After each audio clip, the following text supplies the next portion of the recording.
Bonsoir. Donc, comme mon inspiridon l'a dit, le sujet de ma présentation, ça sera l'addiction.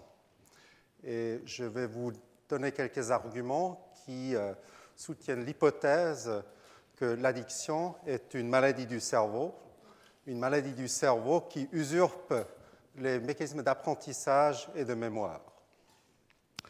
D'où mon titre, Addiction, le côté obscur de l'apprentissage et de la mémoire. Permettez de commencer avec une observation clinique qui était faite par mes collègues du service d'addictologie des HUG sous la direction du Daniele Zullino. Et ce que vous voyez ici sur 5 minutes, c'est en fait la fréquence cardiaque d'un sujet. Et vous voyez que ça varie entre à peu près 70 battements par minute jusqu'à 75. Et si on suit ce tracé, il est facile d'identifier qu'il y a des moments où la personne est plus excitée et là, le pouls il diminue, la personne est plus relaxe. Qu'est-ce qu'ils ont fait pour avoir cette répétition d'attention et d'excitation de cette patiente? Elle était en face d'un écran. Et elle a regardé des images comme celle-là, où vous voyez un paysage et des boules de foin. Cette image-là était associée avec un état de repos au départ. La deuxième image était celle-là. Donc, de nouveau, un paysage, peut-être un ciel un peu plus dramatique, et des boules de foin, mais cette fois-ci enrobées dans du plastique blanc. Et cette image-là a provoqué une augmentation, une accélération du rythme cardiaque. Alors, qu'est-ce qui se passe? Donc, pour bien contrôler, ils ont par exemple montré des images sans le ciel, de boules de foin ouvertes, et de nouveau, le pouls est redescendu.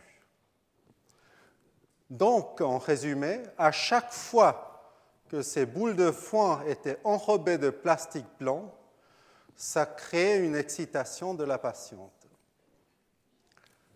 Même elle ne savait pas pourquoi c'était le cas, mais il s'avérait qu'en fait, que ça rappelait la manière comme la cocaïne était vendue dans les rues de Genève. C'était en fait des boulettes de cocaïne qui, ça l'a rappelé cela. C'est évidemment pas tout à fait la même taille, mais l'emballage plastique et la forme faisaient l'affaire. Et chez certains, ça allait plus loin. Au-delà de l'augmentation du rythme cardiaque, ils avaient le désir de consommer de la cocaïne. Donc, on était dans une situation, ce qu'on appelle le craving, ce désir irrésistible de consommer une substance. Et donc, je pense que cette observation clinique illustre bien la puissance de la mémoire sur le comportement de quelqu'un qui s'est exposé à la cocaïne, et c'était ça la conclusion de cette expérience. Alors, comment est-ce qu'on arrive à cet état? Pour cela, il faut se rappeler que l'addiction est une maladie qui évolue en étapes. On a une étape initiale qui est l'initiation à la substance, typiquement dépendant du contexte social, qui est suivi par la suite d'une phase de, on pourrait dire, lune de miel, où la consommation de la substance est associée au plaisir. Et la consommation reste contrôlée, donc on peut arrêter si on veut. Ça devient cependant problématique au moment où la consommation devient automatique, voire compulsive, où on ne peut plus s'arrêter. Et c'est ça, en fait, qui définit l'addiction, cette consommation compulsive qui continue même en présence de conséquences négatives. Certes, il y a des personnes qui arrivent à se sevrer et on peut redevenir abstinent, mais nous savons que même à des périodes très prolongées, après l'abstinence, il y a un risque de rechute. Et donc, deux questions fondamentales en neurosciences, donc dans l'investigation des bases neuronales de cette maladie sont comment est-ce qu'on se passe cette transition entre la consommation contrôlée et la consommation compulsive. Et la deuxième question, c'est qu'est-ce qui déclenche ces rechutes chez quelqu'un qui est a priori abstinent? Alors, on va commencer d'une façon très systématique parce qu'on va se poser la question, qu'est-ce que c'est une substance addictive? Alors, je vous ai mis ici une liste des substances addictives les plus courantes. Donc, il y a quelques substances légales comme la nicotine ou il y a aussi l'alcool, mais il y a d'autres comme la cocaïne, il y a l'ecstasy, les amphétamines, les opioïdes, notamment la morphine ou encore l'héroïne, le cannabis dans toutes ses formes, le GHB, c'est le gamma-hydroxybutyrate, aussi connu comme drogue du violeur. Et il y a quand même encore des médicaments qui sont souvent prescrits, comme les benzodiazépines, qui sont des anxiolytiques et des somnifères, mais qui comportent aussi un risque d'addiction. Alors la question qui se pose, c'est qu'est-ce que ces substances ont en commun pour qu'ils induisent la même maladie? Et est-ce que c'est vraiment le cas? Parce que, bon, moi je ne suis pas chimicien, mais je vois tout de suite qu'entre là et là, il y a ces deux choses très différentes. Et donc, on sait aussi que chaque molécule a une cible moléculaire précise dans le cerveau. Donc, ce n'est pas une question triviale de dire que ça a un effet commun. Et en plus, on sait qu'il y a certaines substances qui changent aussi le comportement, qui vont dans le cerveau, qui changent la perception, comme le LSD ou le fluoxétine. Mais dans cette situation-là, on n'a pas d'addiction. Donc, on n'évolue pas vers cette consommation compulsive en dépit des conséquences négatives. Alors, pour vraiment comprendre le mécanisme qui sous-tend cette propriété commune de toutes les substances addictives, il faut aller dans le modèle animal, parce que c'est uniquement dans ce modèle animal qu'on peut investiguer les mécanismes avec la précision nécessaire pour comprendre ce qui se passe.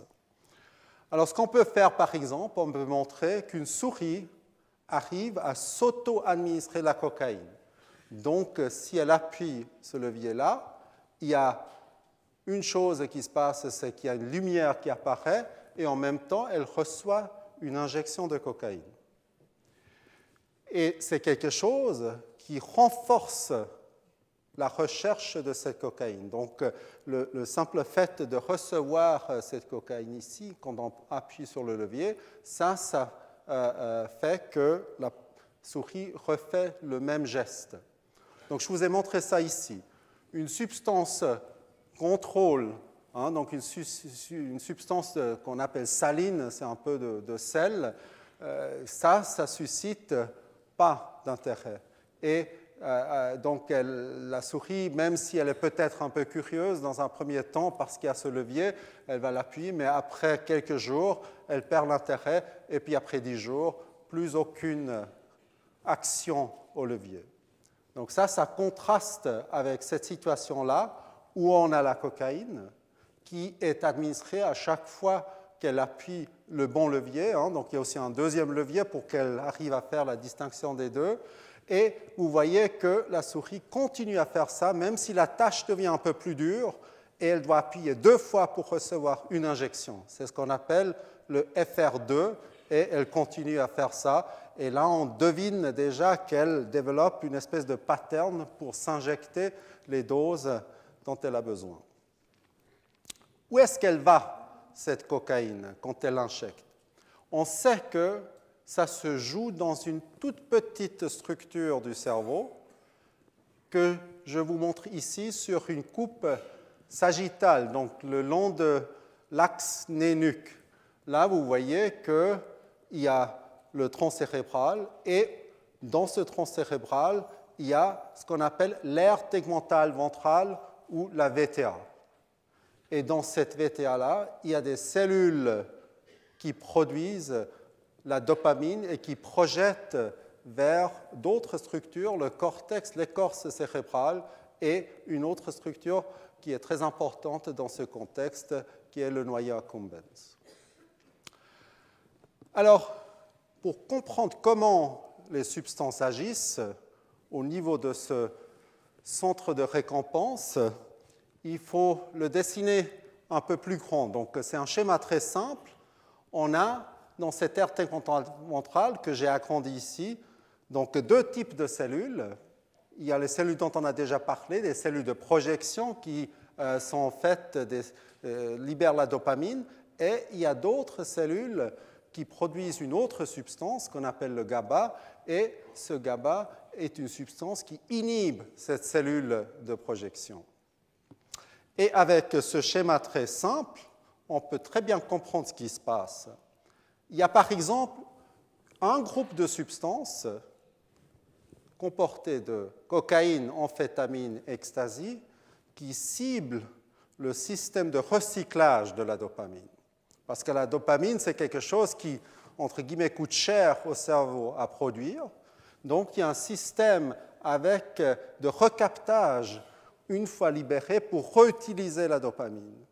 Et quand ce système est inhibé ici et là, la dopamine, les niveaux de dopamine augmentent. Donc ça, c'est une manière comme certaines substances peuvent augmenter la dopamine. Il y a des substances comme la nicotine qui ont une action beaucoup plus simple. Ils ont une action directe de stimulateur, de stimulant de ces cellules. Et finalement, il y a un troisième groupe de substances, les opiacés, le GHB, les benzodiazépines et le cannabis, qui agissent pas sur la cellule de projection, mais sur ces cellules inhibitrices. Et ce qu'elles font, ces substances, elles inhibent l'activité de ce frein des cellules dopaminergiques. Donc, on a donc un modèle très cohérent avec trois mécanismes cellulaires distincts qui expliquent comment ces substances, qui sont chimiquement très différentes, peuvent avoir un effet commun. Alors, si ça, c'est vraiment suffisant pour induire l'addiction, on devrait pouvoir faire une expérience qui va encore plus loin. On devrait être capable de substituer toutes ces substances par une stimulation directe, une activation directe des cellules dopaminergiques. Si j'ai raison à dire que c'est cette augmentation de la dopamine qui est à l'origine du comportement addictif, je devrais obtenir la même chose en stimulant directement ces cellules-là. Comment est-ce qu'on fait ça? Pour cela, on utilise une technique très récente qu'on appelle l'optogénétique. Et ça consiste à prendre des molécules qui proviennent d'une algue et de les exprimer dans ces cellules dopaminergiques qui nous intéressent. Cette protéine, elle est sensible à la lumière. Donc, au moment qu'il y a de la lumière bleue qui arrive, il y a cette partie centrale, qui est le rétinal, très similaire à ce que nous avons dans la rétine, qui change de conformation, ça ouvre un canal, il y a des ions qui passent et la cellule devient excitée. Alors, comment est-ce qu'on peut exploiter cela pour l'expérience qu'on veut faire? Ce qu'on va faire, donc la molécule s'appelle channelrhodopsin, peu importe, ce qu'il faut faire, c'est de la faire exprimer d'une façon sélective dans les cellules qui produisent la dopamine, mais pas dans les cellules qui produisent le GABA.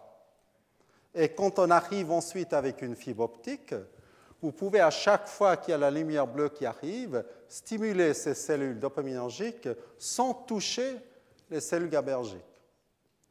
Ça peut vous sembler simple, mais il a fallu la recherche de beaucoup d'années pour arriver à un système aussi puissant. Parce que ce qu'on avait à disposition auparavant, c'était la stimulation électrique. Et quand vous arrivez avec une électrode pour stimuler, il n'y a aucun moyen de faire la distinction entre les deux types de cellules. Donc, toutes les tentatives de tester cette hypothèse ont échoué parce qu'on n'avait pas le bon outil et avec la stimulation électrique, ça ne marchait pas. Alors maintenant qu'on l'a, ça fait à peu près 10 ans qu'on a cette technique à disposition qui nous a beaucoup facilité l'approche expérimentale. On peut faire cette expérience et je vais vous montrer comment ça se présente. Alors cette fois-ci, cette souris a la channelrhodopsine dans les cellules dopaminergiques. Elle porte ce qu'on appelle une fibre optique et à chaque fois qu'elle appuie sur ce levier-là, un laser est activé, la lumière bleue arrive, vous la voyez ici, et ça stimule donc les cellules dopaminergiques. Et qu'est-ce qu'elle fait la souris? Elle appuie et elle ne fait rien d'autre. Et donc pendant les 2 heures qu'on l'avait dans la cage, elle a appuyé plus de 4000 fois. Et si on ne l'avait pas sortie de la cage, à la fin des 2 heures, elle n'aurait pas mangé, elle n'aurait pas bu, elle serait probablement morte rapidement, mais très heureuse. On peut faire l'expérience inverse. On peut mettre la channelrhodopsine maintenant dans les cellules GABAergiques. Donc on a dit que ça, c'est des cellules qui inhibent les cellules dopaminergiques. Et quand on active ces cellules-là, ce que vous voyez, c'est que l'animal n'appuie pas et on a même dû changer la manière comment on fait cette expérience. Et ce que vous avez vu, c'est qu'il y a ici des cages avec 2 compartiments et ce qui se passe, c'est qu'à chaque fois que l'animal va dans cette partie-là, il y a le laser qui est activé, qui inhibe donc les cellules dopaminergiques par une excitation des cellules GABAergiques. Et ce que vous avez déjà pu observer ici, c'est que l'animal évite le compartiment qui est associé à la stimulation des cellules GABAergiques. Donc on peut le dessiner comme ça. Là, vous voyez le chemin parcouru par l'animal, donc sur les 2 compartiments pendant un quart d'heure, et vous voyez que dans la souris où l'expression est bonne, il y a un déficit, donc elle va beaucoup plus ici que là, et dans la souris contrôle, tel n'est pas le cas. Donc ça nous montre d'une façon très directe que ce système de récompense est extrêmement puissant et peut renforcer un comportement. Et quand il est inhibé, il y a une aversion qui se crée et l'animal évite cette situation. Alors maintenant, je pense qu'on est en mesure d'aller un peu plus loin. Donc on est dans cette première étape où on dit qu'on a démontré que toutes les substances addictives convergent sur ce système dopaminergique pour ensuite, d'une certaine façon, changer le comportement. Mais comme c'est indiqué ici avec des flèches, il y a beaucoup d'étapes intermédiaires. Et dans la deuxième partie de ma conférence, on va examiner quelques éléments de ces étapes intermédiaires. C'est une tâche beaucoup plus complexe que de démontrer comment ça commence. Et c'est des travaux qui sont réellement en cours. Mais on a fait quelques progrès que je veux partager avec vous. Pour qu'on comprenne ce qui peut se passer avec la dopamine, il faut se rappeler du rôle physiologique de ce système. Parce qu'évidemment, le terre tegmental ventral n'est pas dans le cerveau pour être la cible uniquement des substances addictives. Ça a aussi un rôle physiologique. Et ce rôle physiologique est investigué par un collègue qui s'appelle Wolfram Schultz. À l'époque, il était à Fribourg, maintenant il est à Cambridge. Et ce que lui, il a fait chez le singe, il a regardé l'activité des cellules dopaminergiques, les cellules en rouge qu'on connaît maintenant bien. Et ce que vous voyez ici, c'est qu'à chaque fois que cette cellule décharge, il y a un petit trait noir qui est fait. Ça se fait plusieurs fois de suite. Et donc là où il y a plus de traits, il y avait plus d'activité. Et ce que vous voyez ici, c'est que ces cellules sont activées suite à une petite récompense sous forme de quelques gouttes de jus de fruits que les singes aiment bien. Cependant, cette expérience ne marche que si le singe n'arrive pas à prédire le moment de la récompense. En d'autres termes, si on fait l'expérience inverse et on avertit le singe qu'il y aura une récompense en lui présentant sur cet écran cette petite image, et donc il sait à ce moment-là qu'une seconde et demie plus tard, je vais recevoir la récompense. Et qu'est-ce qu'on voit? On voit que c'est l'image qui produit maintenant cette activation des cellules dopaminergiques et pas la récompense. Et donc, la première idée que Wolfram a eue, c'est de dire que ces cellules codent pour la récompense même étaient donc invalidées parce que le singe reçoit la récompense ici et il n'y a aucune réaction des cellules. Et après quelques discussions, ils se sont rendus compte que ce n'était pas vraiment la récompense, mais l'erreur de prédiction qui était le paramètre qu'il fallait regarder. Qu'est-ce que c'est cette erreur de prédiction? C'est la différence entre ce que le singe attend et ce qu'il obtient. Là, il n'attend rien et il obtient quelque chose, donc les cellules s'activent. Là, il est averti et il attend quelque chose qu'il obtient, donc il n'y a aucun changement de l'activité de ces cellules. Il y a donc une troisième condition que vous pouvez deviner qu'il faut faire pour tester cette hypothèse, c'est de lui promettre une récompense, mais pas la lui donner, n'est-ce pas?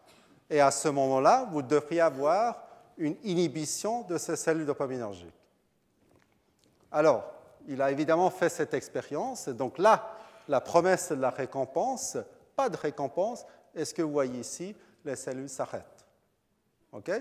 Donc c'est ça, cette expérience-là faite en 97, entre-temps citée plus de 4000 fois, et vraiment qui nous a fait comprendre que ce système code pour l'erreur de prédiction et que la dopamine qui est libérée constitue alors un signal d'apprentissage. Parce que dans cette situation-là, ça vaut la peine de changer le comportement parce qu'on a obtenu quelque chose qu'on n'a pas attendu. Ici, on a attendu totalement, donc c'est quelque chose dont nous sommes tous très sensibles. Alors, si je vous donnais maintenant, je ne sais pas, 10 000 francs, c'est quelque chose que vous n'avez pas attendu de ces conférences. Et donc, ça activerait fortement votre aire tegmentale ventrale et vous allez probablement changer votre comportement et revenir demain. En revanche, la même somme sur un bulletin de salaire où vous savez très bien que vous allez recevoir chaque mois votre salaire n'a plus aucun effet jusqu'au moment où vous avez promis un salaire et vous ne l'obtenez pas. C'est à ce moment-là que vous réagissez. Donc, alors, cette idée de l'erreur de prédiction, c'est quelque chose que nous connaissons tous très bien. Alors, comment démontrer qu'il y a vraiment un signal d'apprentissage qui est donc à l'origine de la dopamine? Donc, d'une certaine façon, il faut maintenant faire la manip des boules de foin avec les souris. Ce n'est pas si simple, mais il y a une version simplifiée où, en fait, on a des cages, de nouveau avec deux compartiments, qui ont des tapisseries et un sol différent que l'animal arrive à distinguer. Et ce qu'on fait, c'est qu'on observe simplement ce que l'animal fait dans cette cage. Là, vous voyez, ça c'est notre système qui permet d'une façon automatique de suivre l'animal et à chaque fois qu'il vient ici, on commence à mesurer le temps et on peut montrer comme ça, de nouveau le chemin parcouru, que peut-être cet animal a une toute petite préférence pour ce compartiment ici.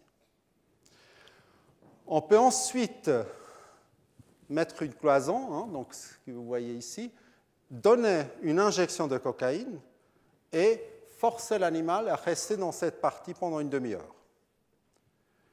On enlève ensuite la cloison le lendemain ou quelques jours plus tard et l'animal est de nouveau libre à faire ce qu'il veut. Et ce que vous voyez, c'est que la préférence a changé. Et ce que je vous montre ici, c'est l'effet d'une seule injection de cocaïne après une semaine de décalage. Donc, de nouveau, ça vous montre la puissance de la mémoire sur l'addiction. Alors, évidemment, une fois qu'on a ce comportement, il faut connaître les mécanismes neuronaux.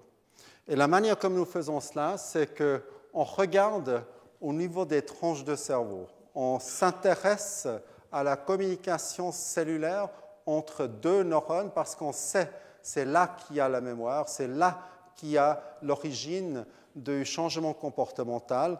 On appelle ça la plasticité synaptique. Donc, la synapse étant cet endroit où deux cellules se touchent presque et échangent l'information. Et quand on fait ça, on peut ensuite, en tranche, enregistrer ces courants qui sont en fait le corrélat de cette transmission synaptique. Et sans aller dans les détails techniques, vous voyez tout de suite qu'il y a des différences apparentes. Donc là, les tracés rouges sont plus larges que dans la situation de contrôle où l'animal a juste reçu une injection contrôle de saline. Donc, ça nous a pris à peu près 10 ans d'analyser ce qui se passe réellement dans ces synapses au niveau de l'aire tegmentale ventrale, mais aussi au niveau du noyau accumbens. Donc, c'était vraiment un travail compliqué parce qu'il y a beaucoup de synapses, il y a beaucoup de circuiterie, mais on a pu, grâce à cette analyse, ensuite faire des expériences pour essayer d'établir des liens de causalité entre ces changements synaptiques et le comportement adaptatif, comme cette préférence pour une partie de la cage. Donc, si vous voulez, ces 10 ans de travaux, c'est résumé sur cette diapo ici. On sait qu'il y a certaines synapses où l'exposition à la cocaïne fait une augmentation, une potentialisation. La synapse, donc la cellule en aval devient plus sensible au transmetteur qui en l'occurrence est le glutamate. Et quand on arrive, et de nouveau avec l'optogénétique, normalise cette transmission, le comportement là, qui était changé par la cocaïne, se normalise de nouveau. Donc on est dans une situation où on a maintenant un modèle qui émerge, où on a une compréhension à la fois moléculaire, mais aussi au niveau des circuits, qui marche à peu près comme ça. Donc, il y a cette convergence de toutes les substances vers la dopamine. Il y a cette dopamine qui, ensuite, comme signal d'apprentissage, induit certaines formes de plasticité synaptique. Ça, c'est le terme technique, c'est des plasticités évoquées par des substances addictives. Et ça ne marche pas uniquement avec la cocaïne, ça marche aussi avec l'héroïne, ça marche même avec la stimulation directe des cellules dopaminergiques. Donc, tout ça, c'est très cohérent. Ça fait ensuite un remodelage des circuits du comportement motivé, et c'est ça qui est à l'origine de la consommation compulsive en dépit des conséquences négatives, et nous sommes à notre définition de l'addiction. Donc, pour résumer tout ça, je vous ai montré pendant ces 20 minutes que l'addiction commence avec des substances addictives qui ont en commun d'augmenter la dopamine dans l'aire tegmentale ventrale et les noyaux en aval, et cela par 3 mécanismes distincts. Ça génère un signal d'apprentissage inapproprié qui change les synapses. C'est notre trace de mémoire qui est induite par la cocaïne, l'héroïne et les autres, et c'est ça qui est lié d'une façon causale au comportement addictif. Si on a ce modèle-là, on comprend que, au contraste de beaucoup d'autres maladies, l'addiction est une maladie de gain de fonction. Donc il y a beaucoup de maladies comme par exemple l'AVC où on perd une fonction, donc on a des cellules qui sont responsables d'un mouvement et quand ces cellules n'ont plus d'oxygène, elles meurent et puis on perd cette fonction. Donc ça serait une maladie typique de perte de fonction. Ici c'est l'inverse, c'est un mécanisme physiologique qui est stimulé outre mesure et il y a un apprentissage qui se met en place qui est beaucoup trop efficace et c'est ça qui est en fait à l'origine de cette maladie qui pose tellement de problèmes à notre société. Et avec ça, je vais clore et donner la parole à mon collègue Johannes Greff.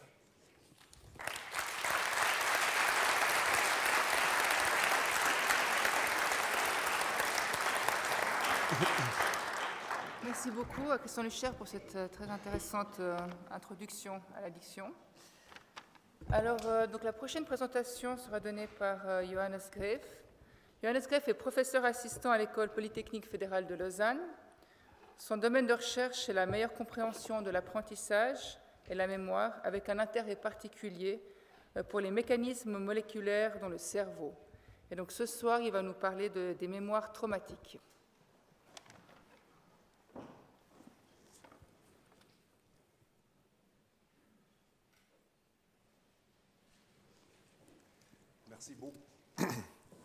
Merci beaucoup pour cette introduction et merci d'être venu. C'est un grand plaisir d'être ici. Donc mon exposé, il s'appelle « Apprendre pour oublier » et puis il va traiter le rôle des mécanismes épigénétiques dans le traitement des mémoires traumatiques. Alors les mémoires traumatiques, je pense qu'on les connaît tous. On a tous quelques mémoires qu'on aimerait mieux oublier. Et puis pour les oublier, le traitement de choix et le traitement qui fonctionne le mieux, pour l'instant, c'est un traitement psychothérapeutique qui s'appelle une thérapie d'exposition. Et puis je vais vous présenter ici une vidéo pour vous induire un peu une mémoire traumatique, donc pour se mettre tous dans le bain. Maintenant, pour les gens qui sont facilement effrayés, il ne faudrait peut-être pas regarder, ok? Alors,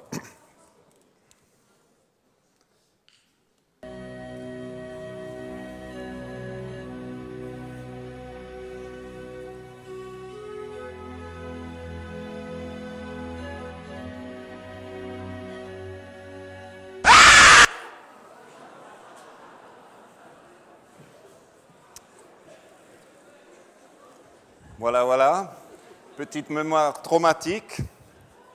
Maintenant, donc je vous ai dit que le traitement de choix, c'est un traitement d'exposition.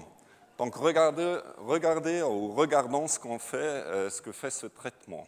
Donc le traitement d'exposition, c'est rien d'autre que ça.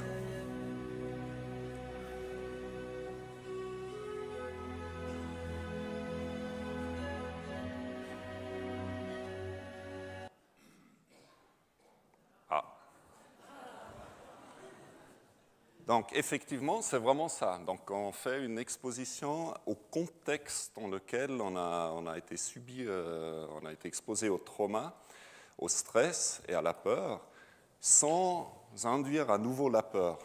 Et puis, l'idée, c'est qu'on fait ça de façon répétitive, et puis que le stress, et puis des émotions très, très fortes, donc, qui sont caractéristiques pour une mémoire traumatique, vont devenir plus faibles. Donc, voilà, comme j'ai dit, c'est une réexposition à l'événement traumatique. Et puis voici donc un exemple plus réel. Donc ça, c'est le traitement de choix aussi pour les soldats qui vont à la guerre, dans les zones de guerre, comme la guerre, par exemple. Ça, c'est vraiment un des exemples les plus forts pour induire une mémoire traumatique, bien sûr.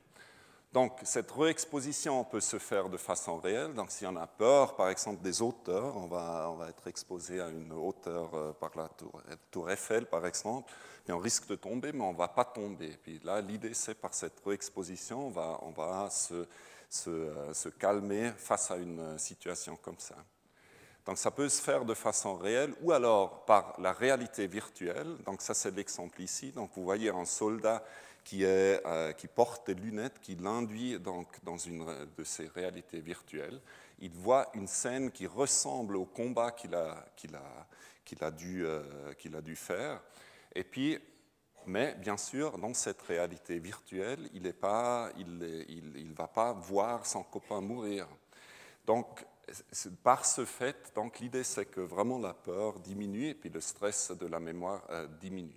Donc, en fait, en d'autres mots, on peut dire que c'est une désensibilisation de l'événement traumatique, donc une réduction de la peur. Maintenant, depuis 2009 et 2010, il y avait 2 grands papiers qui ont été publiés dans ce domaine, on pense que non seulement c'est donc une réduction de la peur, mais c'est effectivement que cette thérapie d'exposition est composée d'un réapprentissage. Parce qu'on sait de beaucoup d'années de recherche dans la mémoire qu'à chaque fois qu'on se souvient d'une mémoire, elle redevient, elle entre dans une période de labilité, donc elle est plus stable. Si on ne se souvient pas, la mémoire, elle est là, mais si on se souvient, elle devient un peu labile. Et puis, dans cette période de labilité, qui dure à peu près 6 heures, elle peut ensuite être modifiée. Donc forcément, donc un exemple, c'est aussi un petit enfant qui va dans la cuisine, qui met sa main sur une plaque chauffante et puis qui se brûle. Okay, donc il a une mémoire traumatique de la cuisine, de la plaque chauffante. Après, si on fait un petit rappel à l'enfant le jour plus tard, il voit peut-être ses parents toucher la même plaque, mais la plaque maintenant, elle n'est pas allumée. Donc à ce moment-là, l'idée c'est que l'enfant commence à penser, ben tiens, hier je me suis brûlé, aujourd'hui mon papa ou ma maman ne se brûle pas, qu'est-ce qui se passe? Donc c'est ça, cette modification. En d'autres mots, on pense que ça sert à une mise à jour de la mémoire. Donc pour revenir à notre exemple, donc ça peut bien sûr renforcer la mémoire traumatique, ou alors ça peut atténuer ou réduire la mémoire traumatique. Et forcément, ce deuxième scénario-là, c'est le but des thérapies d'exposition. Donc, c'est le but de réapprendre quelque chose qui a été traumatique pour quelque chose, pour le substituer avec quelque chose qui n'est plus traumatique. Maintenant, comment ça se passe, l'apprentissage dans le cerveau? Donc, de manière simplifiée, et puis Christian l'a déjà mentionné, c'est la plasticité synaptique, donc la communication d'un neurone, donc d'une cellule neuronale, à une autre. Et cette communication se fait par ces structures spécialisées qui s'appellent les synapses, donc qui sont des points de contact, quasiment de contact entre deux neurones. Donc maintenant, si on veut donc faciliter ce flux d'informations de manière stable, ou si on veut donc faciliter l'apprentissage, on peut faire plusieurs choses. Donc, la communication neuronale commence avec un signal électrique dans la cellule neuronale A. Ensuite, elle aboutit à une structure qui s'appelle le terminal synaptique, et puis elle va être transmise, ce signal électrique va être traduit en un signal chimique qui traverse donc cette fissure synaptique pour induire des changements dans le neurone B. Maintenant, pour faciliter donc cette communication, qu'est-ce qu'on peut faire? Eh bien, alors, ce signal chimique, il est repris par des récepteurs à cette membrane postsynaptique, comme on l'appelle. Donc, on peut tout simplement prendre plus de ces récepteurs, les induire dans la membrane, et ainsi, on aura un flux d'informations qui est facilité. Ou alors, on peut les recruter, non pas... Pardon, c'est ce que j'ai mentionné, c'est le recrutement, ou alors on peut tout simplement les ouvrir, par exemple. Ça, c'est le signal chimique, il s'adhère à ces récepteurs, les récepteurs s'ouvrent, donc s'il y a plus de récepteurs ouverts, plus le flux d'informations sera facilité. Mais avec ces deux mécanismes, il y a un problème. Et puis le problème, c'est que les protéines-là, ils sont dégradées de façon constante. Donc ceci présente un obstacle majeur pour la mémoire à long terme. Comment est-ce qu'on arrive à maintenir une mémoire à long terme alors que les substances, donc ces protéines-là, ils n'ont qu'une durée de vie à court terme? Eh bien, ce qu'il faut faire, c'est de les produire à nouveau. Donc, il faut passer par le noyau cellulaire pour induire l'expression des gènes qui codent pour ces protéines, et ceci de façon durable. Et il y a donc un mécanisme dans ce noyau cellulaire qui s'appelle le mécanisme épigénétique qui permet de faire ça. Donc épigénétique, ça vient du préfixe grec qui s'appelle en dessus ou sur les gènes. Donc c'est des mécanismes qui ont lieu sur les gènes. Maintenant, un gène, peut-être vous vous souvenez, c'est rien d'autre qu'un bout d'ADN. Donc voici donc l'information en un diapo. Donc chaque organisme est constitué de cellules. À l'intérieur des cellules, il y a le noyau. Dans ce noyau, il y a les chromosomes. Et puis le chromosome, c'est donc un bout d'ADN compacté. Puis un gène, c'est rien d'autre qu'une petite portion de ce bout d'ADN ici. Donc, les changements épigénétiques, en fait, ils influencent la compaction de l'ADN, parce que l'ADN, dans son état nu, elle fait 1 mètre de longueur, alors que le noyau cellulaire, bien sûr, il est tout petit, donc il faut la compacter. Donc, il y a plusieurs mécanismes pour faire ça. Donc on peut modifier l'ADN directement par la méthylation, ou alors on peut modifier les protéines histones autour desquelles l'ADN est enroulé. Donc cet enroulement, c'est un des mécanismes pour donc condenser l'ADN et puis la mettre à l'intérieur du noyau. D'accord. Il y a plusieurs mécanismes pour faire ça, la méthylation, la phosphorylation et l'acétylation et les autres. Mais comment est-ce que cette compaction, elle se fait? Alors elle se fait grâce à des propriétés chimiques, physico-chimiques de ces modifications épigénétiques. Donc, sans entrer dans les détails non plus ici, donc par exemple, on a une protéine histone, et puis ça, c'est la protéine modifiée épigénétiquement, qui s'appelle après une protéine phosphohistone. Donc ce qu'on voit tout de suite, c'est qu'il y a une charge négative ici, maintenant, sur cette protéine. Maintenant, en sachant que la protéine, enfin la structure de l'ADN elle-même, elle est aussi chargée négativement, donc on est en présence de deux charges négatives. Et puis ça, on connaît des aimants, si on essaie de mettre deux pôles négatifs ensemble, ben ça ne marche pas. Donc, il y aura une répulsion.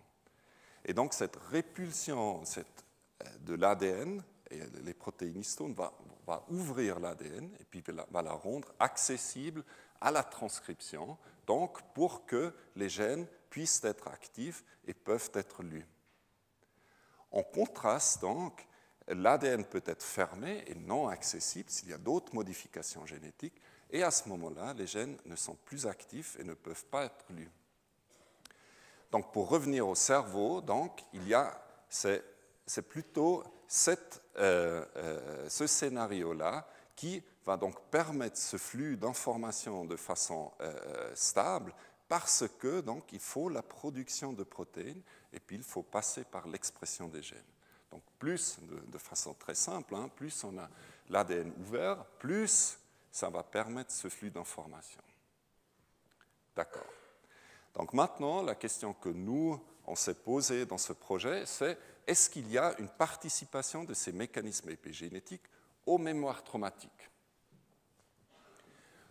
Donc, pour étudier la mémoire traumatique chez l'animal, on a plusieurs options. On a l'option du chien, et puis ça, peut-être vous connaissez, c'est le conditionnement pavlovien qui a été inventé donc, par Ivan Pavlov. Donc, le chien, quand il est présenté avec de la nourriture, il va produire beaucoup de salive. À chaque fois qu'il voit la nourriture, il va produire la salive. Donc, ça, c'est un comportement inné.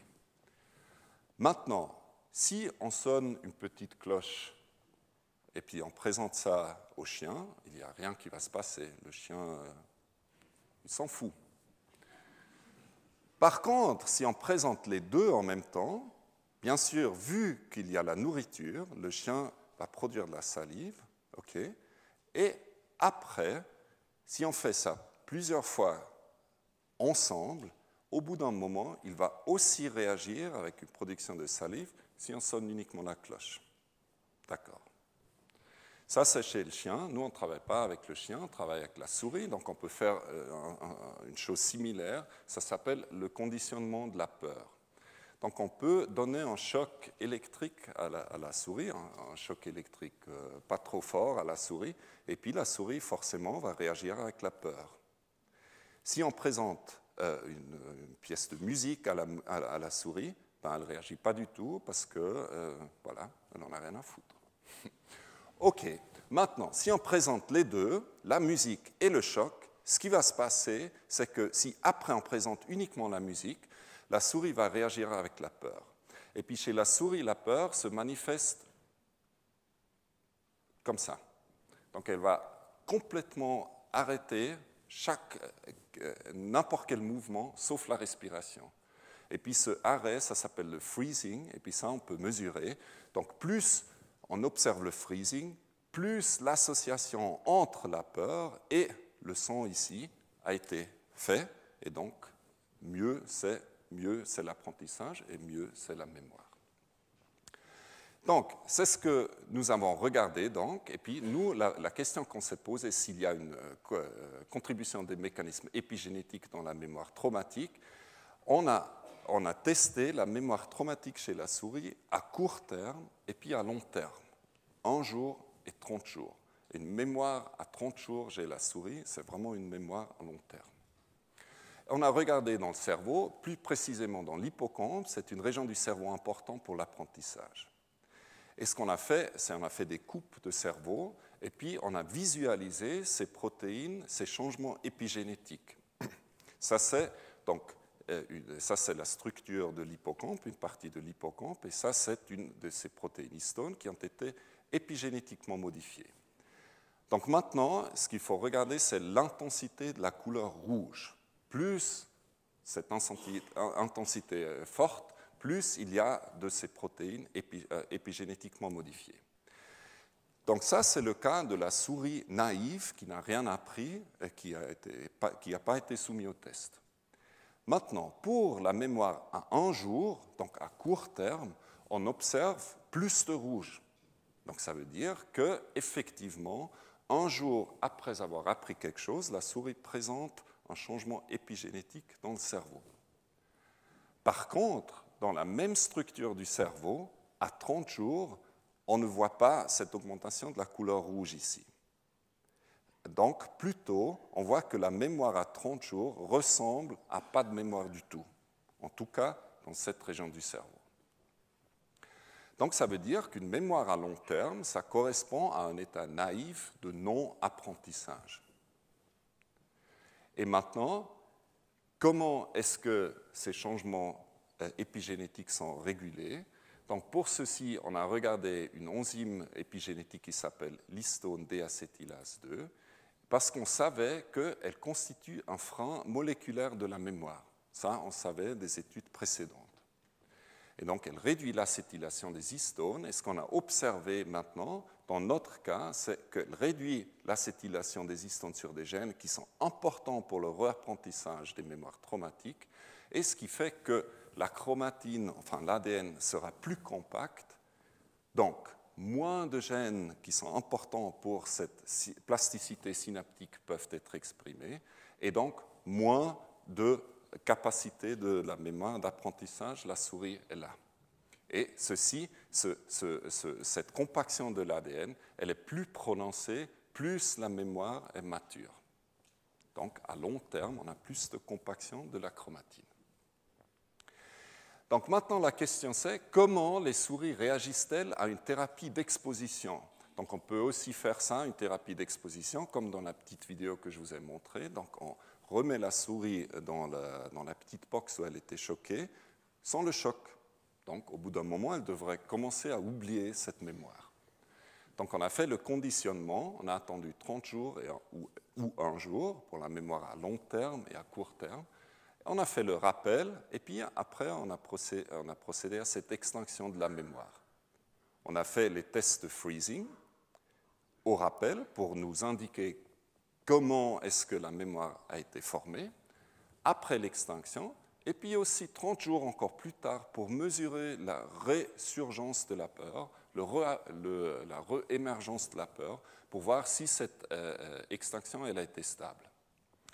Et ce qu'on a observé, c'est donc, ça c'est la méthodologie, peu importe, ce qu'on a observé pour la mémoire à 1 jour, c'est que effectivement, si on fait ce traitement, donc cette thérapie d'exposition chez la souris, eh bien, il y a une chute de freezing, donc elle a quasiment oublié la mémoire traumatique, et puis cette chute, elle est stable. Donc il n'y a pas cette resurgence de la peur ici.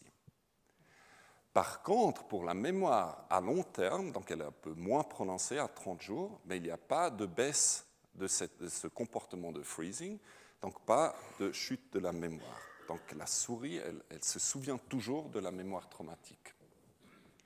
Ceci veut dire qu'une mémoire traumatique à long terme, elle est beaucoup plus stable et peu accessible à une thérapie d'exposition. D'accord ? Donc maintenant, la question c'est, est-ce qu'on peut faciliter la mise à jour, donc ce réapprentissage, à l'aide des moyens mnémotechniques, si on veut, au niveau de l'épigénétique? Donc, est-ce qu'on peut faciliter cette mise à jour ici, ce réapprentissage, pour que la mémoire traumatique redevienne labile ou déstabilisée et elle se transforme en une mémoire neutre? Pour ceci, on a utilisé une approche pharmacologique. Ça s'appelle des inhibiteurs d'HTAC ou de HTAC2. Et puis l'idée, c'est que de passer d'un état de l'ADN inaccessible, où il y a peu de lecture des gènes, à un état de ADN accessible, où il y a beaucoup de lecture de gènes, justement pour faciliter ce flux d'informations d'une cellule neuronale à l'autre. Donc on a répété l'expérience, on a injecté soit le inhibiteur en rouge, soit une substance contrôle qu'on appelle le placebo, et puis ce qu'on a observé, et puis on a retesté les souris au moment comme on les a testées avant. Et ce qu'on a observé, c'est pour la mémoire à 30 jours qui n'est pas accessible à cette thérapie d'exposition avec la substance de placebo, donc c'est la même chose qu'on a observé avant, elle devient maintenant accessible à cette thérapie parce qu'on voit la chute de la mémoire de la peur ici, et puis on ne voit pas la resurgence de la peur. Donc, on arrive à atténuer, à baisser la mémoire traumatique de façon stable avec cette intervention au niveau épigénétique. Et après, qu'est-ce qui se passe au niveau du cerveau quand on a fait ça? Donc, entre une substance contrôle, le placebo et l'inhibiteur aux HTAC, donc on a mesuré plusieurs choses dans le cerveau au niveau de cette structure-là qui est la synapse. Donc, les synapses, ils se trouvent sur une structure qu'on appelle des dendrites, et ce qu'on a observé, c'est donc ces petits points, on ne les voit pas trop bien, sur cette structure-là. Donc, on a compté les petits points ici. Et puis, ce qu'on a vu, c'est en présence de cet inhibiteur des HTAC, on voit davantage de ces points, donc de ces dendrites. Ensuite, ce qu'on a aussi mesuré, c'est le nombre de synapses, donc effectivement le point de contact entre deux neurones, et qui sont visibles à la microscopie électronique ici, en noir. Donc plus on a de synapses, plus l'apprentissage il est facilité. Dans la substance contrôle, voici la situation. Voici la situation avec l'inhibiteur aux HTAC, donc il y avait plus de synapses. Et pour finir, ce qu'on a aussi bien sûr mesuré, c'est les changements épigénétiques eux-mêmes, donc l'activité des gènes. Encore une fois, il faut regarder l'intensité de la couleur rouge, donc dans l'hippocampe. Voici la situation en présence de la substance contrôle, et voici maintenant la situation en présence de l'inhibiteur aux HTAC. Et ensuite, on a aussi mesuré de façon électrique donc, le flux d'informations d'un neurone à l'autre à travers ces synapses. Et ce qu'on a vu, c'est qu'effectivement, ce flux d'informations neuronales a été amélioré. Donc, en résumé, on a combiné un traitement aux inhibiteurs d'HTAC avec une thérapie d'exposition chez la souris, et on a observé que ça induit une plasticité épigénétique, même pour des mémoires à long terme, qui avant n'étaient pas accessibles à ce traitement d'exposition.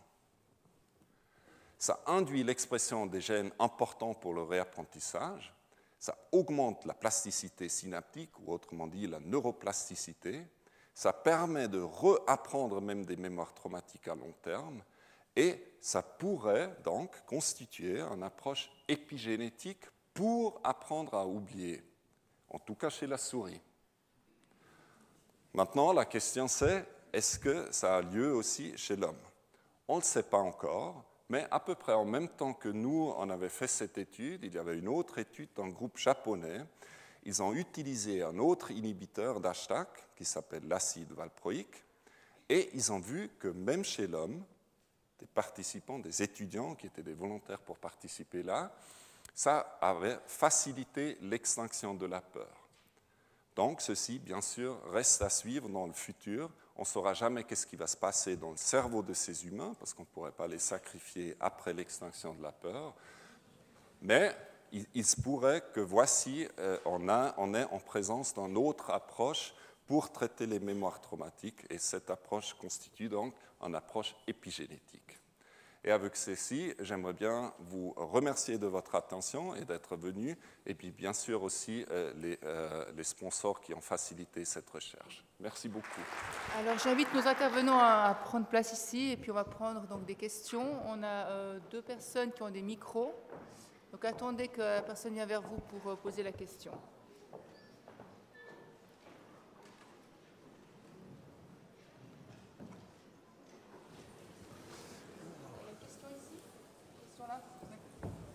Monsieur.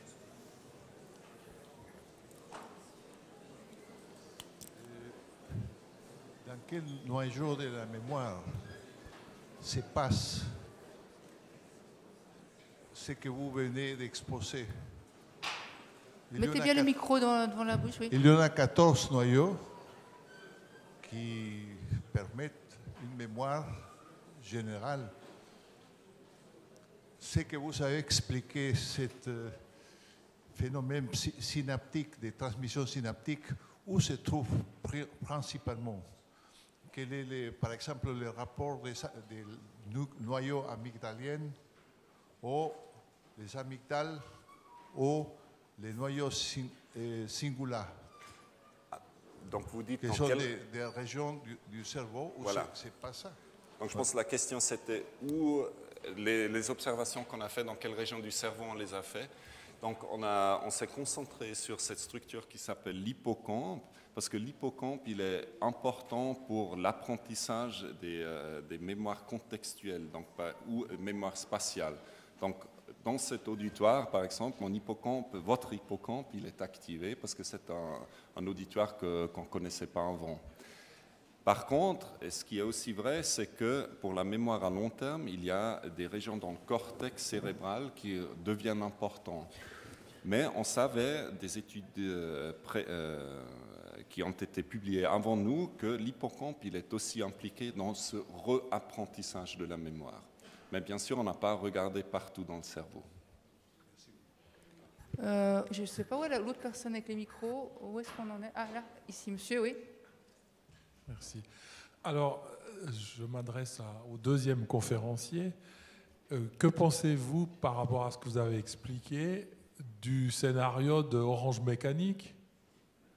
Donc le fait de soumettre le criminel à une exposition répétée pour essayer de le dégoûter de ses actes. Donc a priori, ça ne devrait pas marcher.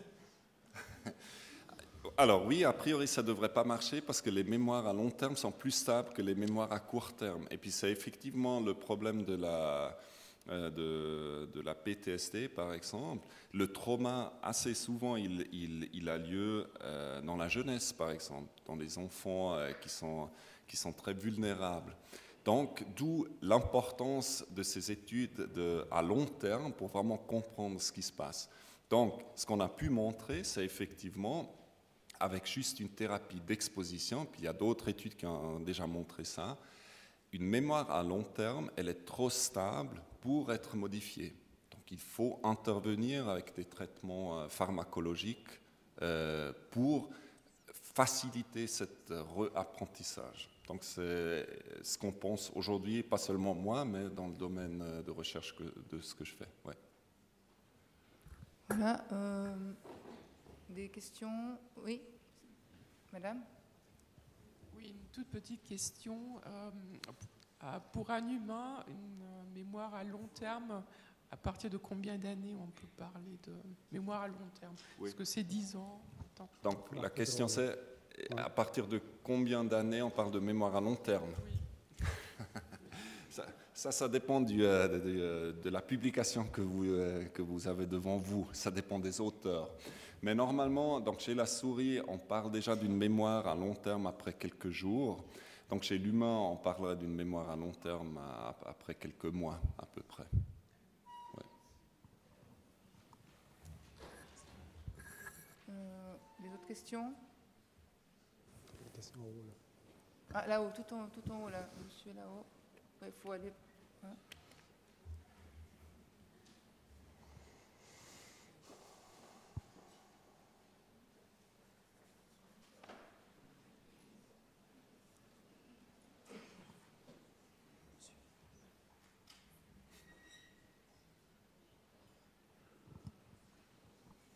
plutôt que de vouloir annihiler la peur, n'est-elle pas au contraire une précieuse défense de notre espèce?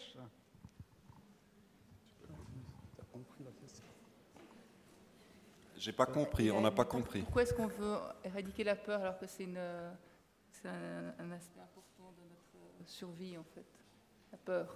Oui. Alors, pourquoi est-ce qu'on veut l'enlever? Ah, non, la peur, il ne faut pas Est-ce que j'ai enlever bien la compris, peur. c'est ça? Ah ben c'est bien. Ouais. Ok. Alors la question c'est pourquoi est-ce qu'on devrait enlever la peur? Donc bien sûr, il ne faut pas enlever toute la capacité pour la peur, ça serait vraiment mauvais. Donc la peur, elle a une fonction essentielle, n'est-ce pas? Mais il s'agit là donc pour une mémoire traumatique de la peur, on est tous d'accord, on aimerait bien la réduire.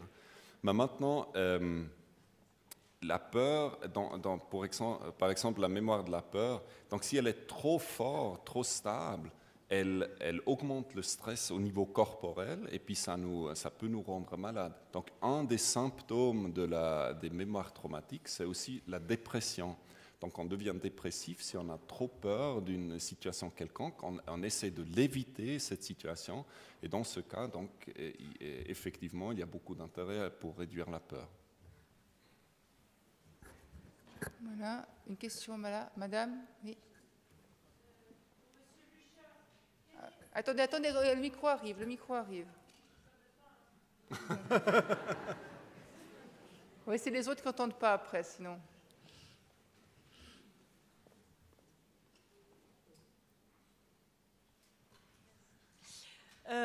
Or, les drogues multiples dont vous avez parlé, quelles sont les sources, ou quelle est la source de dopamine? La source, donc, parce qu'apparemment, on a besoin ou on aime avoir de la dopamine. Alors, comment en obtenir autrement que par les drogues? C'est le cerveau qui produit ça à partir d'acides aminés. Donc, c'est une capacité des cellules qui arrivent avec la tyrosine, qui est l'acide aminé de départ, de le changer, métaboliser, en sorte à ce qu'il arrive à la dopamine. Et c'est clair que ce n'est pas le seul rôle de la dopamine. Nous savons tous que la dopamine est tout aussi importante dans l'initiation des mouvements et qu'il y a des maladies associées où la dopamine, les cellules qui produisent la dopamine dans un noyau un peu juste à côté, qui s'appelle la substance noire, dégénèrent. Et ça c'est la maladie de Parkinson. Je crois qu'elle voulait aussi demander comment on peut augmenter son niveau de dopamine à part prendre des drogues. Est-ce qu'il y a d'autres moyens? Avec toute stimulation de récompense qui vous fait plaisir. Hein. Donc c'est à ce moment-là qu'il y a une augmentation de la dopamine qui se produit. Donc ce n'est pas limité à une stimulation pharmacologique, mais ça peut aussi être le sujet de quelque chose, un comportement particulier. À commencer avec, dans un casino, si vous faites... oui, si vous avez le jackpot. Nos adolescents drogués, on leur dit on va plutôt jouer au casino dans ce cas-là. Non, c'est pas... Je sais pas, j'aimerais qu'un conseil un peu plus raisonnable. Bon, je pense un élément important, c'est que, pas forcément le casino, mais le jeu en soi, c'est une bonne chose. Et là, il y a beaucoup de situations où la dopamine est libérée. Et même avec le jeu du casino, il y a qu'une toute petite fraction des gens qui deviennent des joueurs pathologiques. Hein. Donc ça, c'est quelque chose que je n'ai peut-être pas suffisamment dit, c'est qu'avec les substances addictives, mais aussi avec les comportements qui comportent un risque d'addiction, c'est toujours une minorité qui remplissent ensuite les critères diagnostiques de la maladie. La plupart des gens peuvent utiliser ces substances et par exemple la nicotine ou l'alcool, donc typiquement dans beaucoup de pays, pendant toute une vie adulte, on a une consommation contrôlée, récréative de l'alcool qui ne pose pas problème. Voilà, une autre question, juste derrière, oui. Dans la maladie de Parkinson, évidemment, on utilise la dopamine comme traitement. Est-ce qu'il y a des phénomènes d'addiction dans cette affaire? Mais attendez, mettez votre micro plus près, oui. Est-ce qu'il y a des phénomènes d'addiction? Oui, donc j'ai compris. Donc alors la question est, dans la maladie de Parkinson, qui nécessite un traitement avec des agonistes de la dopamine, est-ce qu'on peut induire une addiction? Oui. Ça, c'est un effet secondaire qu'on connaît maintenant bien de ces médicaments qui touchent entre 10 et 15% des malades. Et typiquement, ce sont des conduits addictifs comme le jeu pathologique, la prise alimentaire inappropriée ou une hypersexualité. Ça, c'est un effet secondaire reconnu de cette médication. Monsieur, vous avez une question là? Il y a une question ici en bas aussi. Ah, aussi en bas. Il faut venir un peu en bas là. Il y a, en haut, c'est la madame et puis l'autre. Ah, bref. Ok, on va faire en haut, puis après, il y a aussi des questions en bas si jamais. Alors, donc, si j'ai bien compris, le souvenir c'est l'émotion de la peur qui est enlevée, mais les images, par exemple, de guerre, les images de, je sais pas, de bombes, tout ça, ça reste. Le souvenir de l'image reste. Oui, donc c'est l'émotion qui est changée. Donc en fait, c'est la composante traumatique, la composante de la peur qui a été réduite, au moins c'est ça le but, mais qu'on a toujours le souvenir, mais le souvenir n'a plus la connotation négative. Donc par exemple, un accident de voiture, on va toujours se souvenir de la voiture, par exemple, qui a été rouge.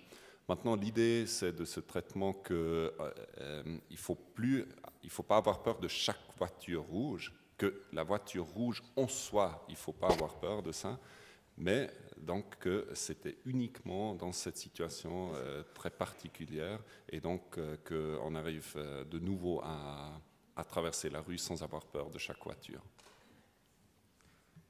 Ouais, je crois qu'en haut, là, madame a une question, oui? Oui, pour Monsieur Graff, bonjour. Oui.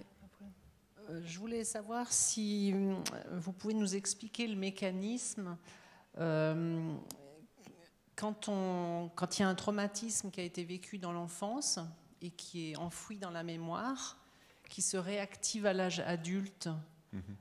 Quel est donc ce mécanisme et est-ce qu'il y a un traitement du type, comme vous le citiez, la thérapie d'exposition?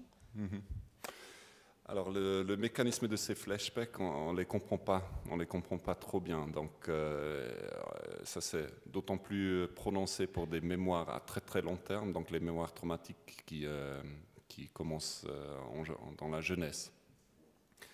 Maintenant, l'idée, il y a aussi une partie de recherche qui dit qu'effectivement il y a d'autres changements épigénétiques dans le cerveau qui produiraient comme des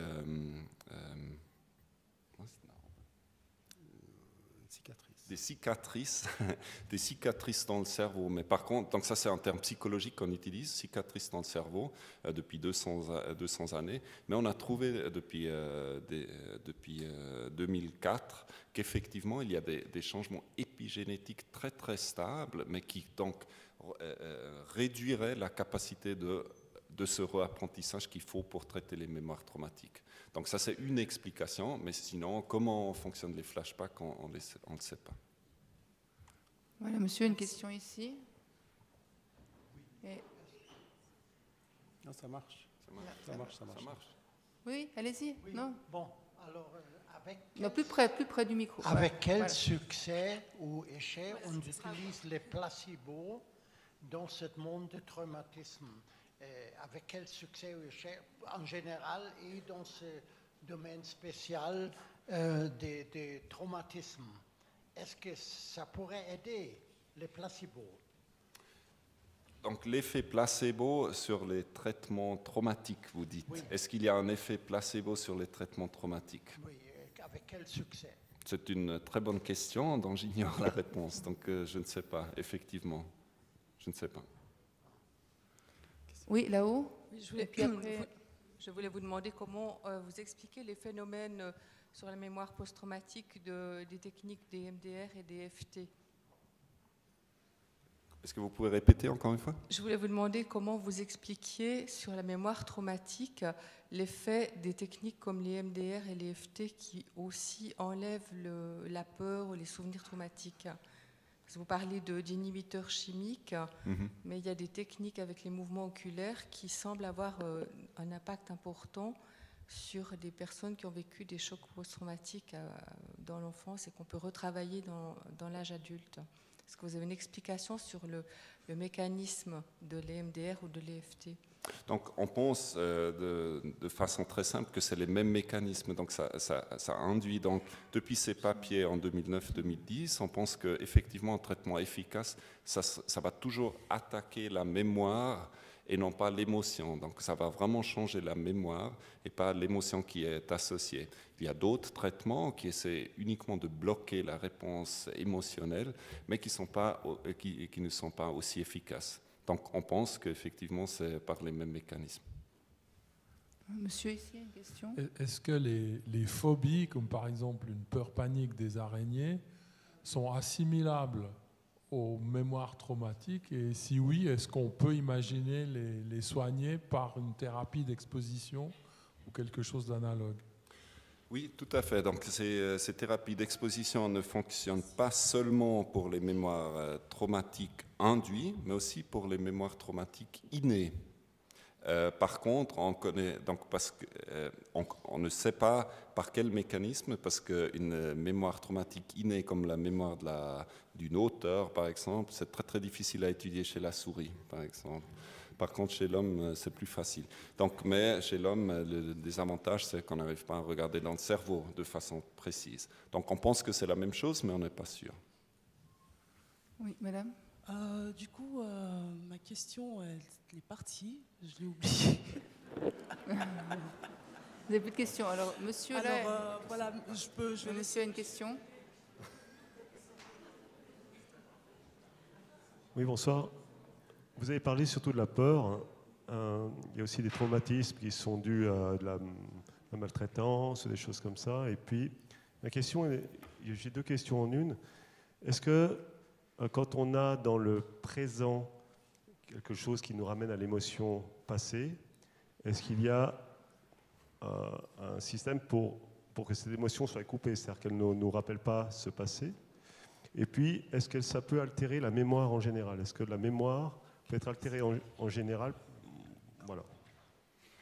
Oui, donc ça c'est un risque que si on fait un traitement pour une mémoire traumatique, on effacerait aussi des traitements, des mémoires non traumatiques qui sont associées à ça. C'était pas la question? Non, ma question c'est, vu que le cerveau est en souffrance quand il a une émotion qui vient du passé, ne voulant plus y penser, est-ce que ça peut altérer toute la mémoire? C'est-à-dire que la mémoire ne veut... la personne se protégeant, elle perd aussi d'autres notions. Voilà. Oui, tout à fait. Donc, par exemple, pour des mémoires traumatiques très, très puissantes, comme le viol, comme une explosion d'une bombe, il y a vraiment une amnésie des circonstances de l'événement, en fait. Donc, du coup, la mémoire traumatique, elle influencerait à ce moment-là aussi d'autres mémoires qui ne sont pas traumatiques en soi. Donc ça, c'est un phénomène très bien décrit, on le connaît. Ouais. Mm-hmm. Connaît-on l'origine et le traitement des troubles obsessionnels compulsifs? Oui, donc ça, c'est une autre maladie qui est définie par un comportement compulsif. Et là, on a beaucoup d'évidence que ça se joue dans les mêmes structures que l'addiction, ou notamment une communication entre l'écorce cérébrale, dit orbitofrontale, et le noyau accumbens.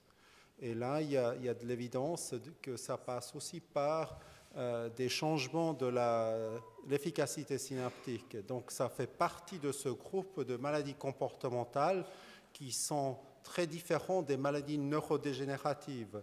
Donc, en soi, il n'y a pas de cellules qui meurent, mais c'est un remaniement de circuits qui explique un comportement pathologique. Oui, madame a une question. Oui, voilà. Je me souviens de ma question. Ouais. Voilà, en fait, je voulais savoir s'il y avait des recherches actuellement, enfin, pour Monsieur Lichter ou Monsieur Graff, s'il y a actuellement en fait des recherches qui sont faites qui pourraient démontrer en fait s'il y a un lien enfin, physiologiquement parlant, de gens qui sont plus réceptifs à certaines substances que d'autres. Parce que, comme vous venez de le dire tout à l'heure, beaucoup de gens ont déjà joué au casino, j'imagine, et on est loin d'être tous des addicts au jeu. Oui, donc ça c'est une question fondamentale dans le domaine de la recherche sur l'addiction. Quel est le corrélat neurologique de la vulnérabilité individuelle? Et on a quelques pistes que, de nouveau, c'est quelque chose qui se joue plutôt au niveau du cortex, donc plus en surface, pas au niveau du noyau accumbens, qui est la première cible du système dopaminergique, mais les bases cellulaires et moléculaires, pour le moment, sont inconnues. Certes, il y a des gènes qui jouent un rôle, mais les mécanismes que Johannes vous a décrits sur l'épigénétique peuvent aussi jouer un rôle dans cette vulnérabilité individuelle. Est-ce qu'il y a encore d'autres questions? Non. Ah, une madame? Il est où? Il a passé où le... Voilà. Ah, il y a une autre question ici. Il y a une autre question là. Je voulais vous demander... Oui, allez-y. C'était par rapport... Vous avez dans la... Il faut l'avoir très proche, le micro. Mettez le micro tout près. Dans la présentation, vous avez parlé des troubles obsessionnels compulsifs aussi, par rapport à la mémoire aussi traumatique, je crois. Non. Non. Il a répondu à une question. Il y avait une réponse de l'obsession avant, oui. Voilà. Okay. Et puis, après, dans la présentation, il n'y a pas eu... On n'a pas parlé des troubles Quelle est votre question, en fait? C'était si on peut effectivement aussi soigner de façon, avec l'expérience, la confrontation, les troubles obsessionnels compulsifs. Oui, dans la plupart des cas, ça ne marche pas. Une efficacité de ce genre de traitement est très faible. Donc pour les TOC, le traitement de standard, c'est un traitement pharmacologique qui cependant ne marche pas toujours. Ça marche même que dans une fraction des patients malades. Et il y a d'autres routes qui sont explorées, notamment une stimulation électrique dans des noyaux très précis qui peuvent aider chez des gens qui sont résistants à tout autre traitement. Merci. Okay. Madame, ici. Oui, à propos de l'addiction, est-ce qu'on peut dire que la dépression protège des comportements addictifs? La dépression, est-ce qu'elle protège des comportements addictifs? Non, pas forcément. Donc c'est clair que c'est des systèmes, comme nous venons de l'entendre, qui sont d'une certaine façon complémentaires, mais vous n'êtes pas à l'abri de l'addiction si vous êtes déprimé.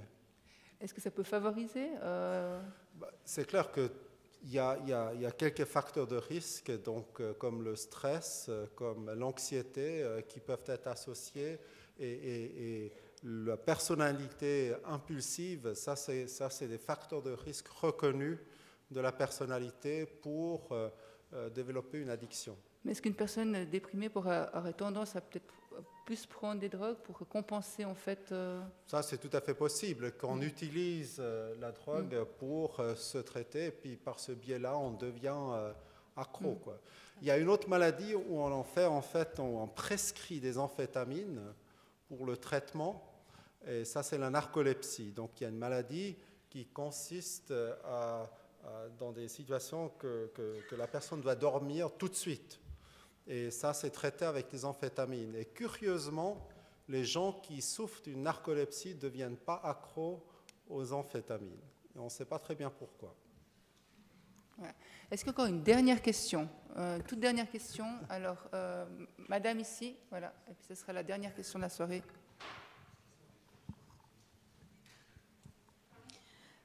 Si on considère un traumatisme à très très très long terme dans l'enfance, par exemple, qui va donc induire une mémoire très très très très stable, est-ce que considérer une guérison, voire même juste une amélioration, est-ce que c'est une cause perdue, puisque vous avez dit que plus c'est long, plus c'est stable, et moins on peut agir. Est-ce que c'est une cause perdue? Une cause perdue? Une cause perdue. De vouloir traiter cette mémoire? De vouloir traiter, guérir, non, pas du ou tout. Juste améliorer? Non, pas du tout, au contraire. il faudrait essayer de la traiter. Donc, ce qu'on sait de ces traitements psychothérapeutiques, c'est vraiment que le rappel, le fait de se souvenir de la mémoire traumatique, c'est l'essentiel. Mieux, si le rappel est bien fait par le psychothérapeute, à ce moment-là, il y a de l'espoir que ça marche. Mais même dans ces cas de psychothérapie, on sait qu'effectivement, si c'est une mémoire traumatique de l'enfance, il faut plus de sessions, donc plus de cette exposition répétitive pour diminuer la mémoire. Mais ce n'est pas une cause perdue. Voilà, je remercie encore beaucoup nos intervenants. Je vous remercie d'être venus et puis je vous donne rendez-vous dans une année. Merci.